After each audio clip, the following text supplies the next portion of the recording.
नमस्कार दोस्तों, मैं हूं संतोष और आपका स्वागत है हमारे चैनल सनवीर किचन में। तो फ्रेंड्स, आज हम देखने वाले हैं नींबू पानी की रेसिपी। इस गर्मियों के सीज़न में नींबू पानी बहुत ही बनाया जाता है और ये हमारे शरीर के लिए बहुत ही अच्छा होता है। ये इंस्टेंट एनर्जी का काम करता है। तो ये नींबू पानी कैसे बनाना है हम देखते हैं। बातें बहुत हो गई, तो चलिए रेसिपी शुरू करते हैं।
तो फ्रेंड्स, आपको नींबू पानी की रेसिपी कैसी लगी मुझे ज़रूर बताइएगा।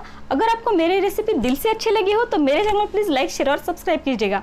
तो मिलती हूँ फ्रेंड्स अगले रेसिपी में। तब तक के लिए हंसते रहिए, खुश रहिए और आपका कीमती समय देने के लिए धन्यवाद।